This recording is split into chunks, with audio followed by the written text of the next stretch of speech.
right, cool. I like doing that part. All right. Dirt Gang here with J-Cash, your boy J-Cash, a.k.a. Young Boy Swag, a.k.a. your mama's best friend, and we out here today. All right, where are you from? I am from New Jersey. Yeah, Okay. that's all you're getting. All right, so when was it that you got into music? Like, what year-ish? I started making music about 2 years ago, but I got into music heavily around senior year of high school. That's when I really started dissecting it and getting into like the structure and then the process of making music, for sure.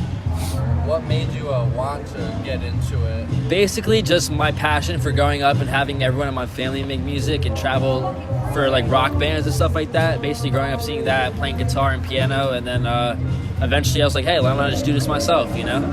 So did you play any like instruments as a kid or anything? Yeah, I grew up playing the piano, the guitar, the trombone, and obviously like the recorder and shit when I was in like elementary school and stuff like that. Do you think that helped you like a lot, like Oh yeah. knowing music to begin with versus like just hopping on a track? Oh yeah. Having the musical background like definitely helps as far as like coming up with the process of making music and structuring songs and like understanding a little bit of music theory. But yeah, it's like, you know, I kind of like to just go in there and do my thing. Same thing when I do when I play and like stuff like that. So yeah, definitely. What do you think? What do you think about music specifically makes you like so passionate about it and like drawn to it? I think it's the fact that I get to create something from nothing, essentially. So basically, I start off with nothing, and then I get an end product that people enjoy at the end of it. So, you know, it's like, it's a vibe. It's sick.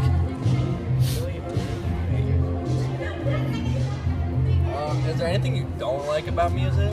What I don't like about music is the fact that good music doesn't always get heard, despite people saying that if you make good music, you'll get heard. There's a lot of promotion and behind the scenes. I've seen amazing artists that don't even have over 100 monthly listeners, and they want to have over 100 monthly listeners. So it's like, good music doesn't always get heard, and I wish that could change. I wish everyone that made a good song was able to get millions of streams. What, in your opinion, is your best song that you think should have more plays than it does? I think currently, my best song, I think Toxic and With Me should have way more plays than it does right now. But my new shit is like, if it doesn't blow up, I'm gonna be upset. Put it that way. Thank you. Yeah, Yes, that's Spring nights too. I forgot about that one. And winter nights and summer nights, and we're gonna have a fall nights very soon too. So all the seasons. What's your least favorite song? My least favorite song? Ooh, let's see. I like all of them a lot, but if I had to choose my least favorite one out of every single one I dropped, probably In My Head for reasons I don't want to disclose. Fair enough. Is there like, do you have like ever like an issue with like you make a good song but you don't feel it's like worth it to post it? Like, do you ever have like a problem with like almost like the confidence behind uploading the song? Like being being confident like about a song enough to post it? Yes, I've made a lot of songs that I'm like, I like this, it's just missing something, and then that kind of like deterred me from wanting to finish it. So basically I would just get like something like that happening to me, and then I'll just like end up not even messing with the song anymore. So yeah. Do you think having songs like that like helps you in the long run? Yeah, I believe in making at least a song a day, even if you don't release it, just to get that experience. So if you write all your bad songs, you're eventually bad. I use it loosely, but eventually you're gonna come across a hit. You get all that shit out of the way that you don't like, and then you get to something that you do like, and it's amazing. So, from right now to 5 years from now, where do you see yourself musically, like in the industry or just as a person in general? 5 years from now, I hope to have a couple hits under my belt, being on the Billboard, and as well as maybe even getting my own label and becoming my own label exec and signing artists myself and managing artists. That's my main goal in the next 5 years. So, overall, like musically, like what's like probably like the number one thing on like your priority list? It's really just, you know, master my craft and be able to get my mix down, radio ready, and just being able to have songs that are ready to be on the radio from my bedroom, you know what I mean? Just being able in my bedroom and making a radio smash hit is my main goal. What do you what are your strengths, like, mostly? I mean, like, would you say personally? I think the fact that I can make every song I've made has been a freestyle, and I made every song I have out currently under an hour is like my biggest strength. The fact that I can go into the studio, record something, one take, and just drop it the next day if I wanted to. And going off that, what would probably be your like biggest weakness? The fact that the same thing. So yeah, making songs quickly and getting them out is cool and all, but if I put more time into my music, I'd probably get a different result as well. So it's like, you know, gives and takes. Are there any songs you have up now that you would like consider like reworking at all? Like, do you think that would ever be like a possibility? Definitely a lot of my older songs, I wish I'd like, you know, clean up the mix a lot more. But as far as like remastering it, remixing it, nah, because I like to see my progress and like where I started and like, hey, like it wasn't amazing here, but now it's getting better, so you know, it's progress. What's your opinion on like keeping like old songs up that you're not personally like happy with? Like, do you think that like would you rather keep your old stuff up? Because I see a lot of smaller artists coming up like deleting all their old acting shit like they made music for a year. Yeah, like once their old new projects come out and stuff. Like, I battle with this all the time in my head. I have like some nights where I'm like, should I just private this? And I'm like, nah, you know what? Like, at the time I believed in the song enough to release it, and it's progress. You know what I mean? Like, Payphone was my first song ever on Spotify, and that's my biggest song right now. So it's like, I'm not gonna delete that one or off or any of these bigger songs. So it's like, I don't know. It's progress. You watch, you witness yourself growing at the end of the day. So, do you feel like impatience is like probably like the biggest like downfall for artists now? Like, being impatient, not willing to wait for your growth to come, just wanting it all in overnight. I think that's the biggest problem with a lot of artists is they get discouraged and they give up after a year of doing it. Like, it's gonna take you like if you're not somewhere in 4 years, then I can see maybe like, okay, you haven't had any progress. But if it's like a year and you're like, you know, you're on and off, then you have to just keep doing it. That's the only way. Perseverance at the end of the day is the only way you're gonna make it.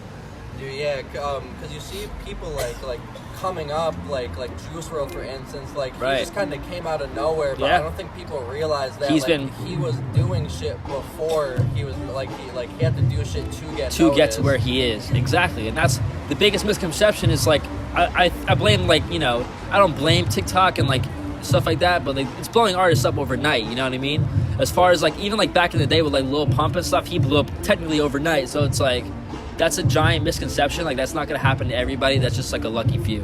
Would you say overall, like, that's made music like lazier in a sense? I wouldn't say lazier. I would say it's diluted the conceptual artistry behind music, and maybe people are just making music to make hits and get money and blow up fast. I think that's a big problem with blowing up overnight. But there is some really good songs that do blow up overnight as well. Does it bug you, the state of music, like the lack of substance in things, or like do you like fuck with like just like having a song vibe, you know? I fuck with vibes. Like, I can play a song and just like not listen to it and just have it in the background because it sounds nice. You know what I mean? While I'm doing homework or driving or, you know, playing video games or something. So I definitely believe in vibes for sure. Like, the song sounds good, it sounds good, you know? What's probably like being a musician, like what's your favorite part about getting to do what you do? Probably just meeting people, connecting, and like meeting people from all over the country, being able to travel and meet, like, you know, friends that I've made online, and coming together and like really making art is my biggest passion with the music stuff. What's your least favorite part about doing what you do? Probably the expectations that you have, and the fact that you feel like you always need to prove yourself even though you don't, and numbers aren't a reflection of how well you're doing in quality. So that's a giant misconception, like a big thing that I battle with as well. What are you probably like your like biggest tips for like other kids like trying to get into music, like the youth, like people older than you, even like anybody? My biggest tip: learn how to mix and master your vocals. Learn how to do everything yourself, because at the end of the day, it's hard to rely on people to get things done on time for you.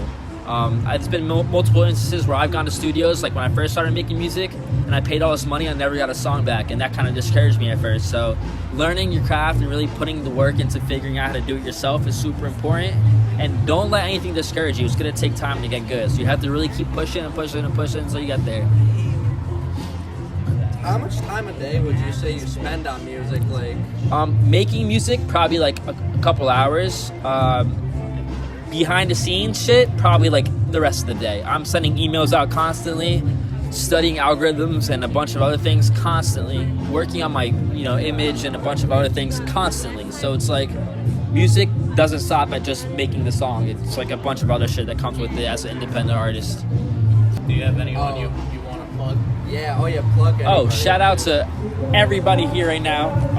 You will see in the vlog. Shout out to Jackie Tripp, Artie, Kino Chanel, Anha, Gardening Club. Shout out to Mo, Next Up Gang. Who else do we shout out? Patrick CC, Sam Arians, that's all Anha. And we're lit out here. You know what it is. Champ T, Taylor Woods, all of them.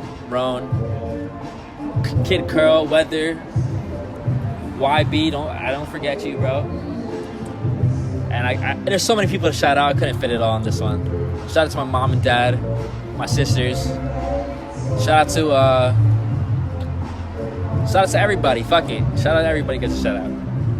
If you could choose one hip hop artist right now to just completely just void off the earth, who would it be? Completely void off the earth. Shit. One hip hop artist right now. Let's see. Music-wise, not like personality-wise. Too, music-wise, just like a couple people you could kick off personality-wise. Let's go with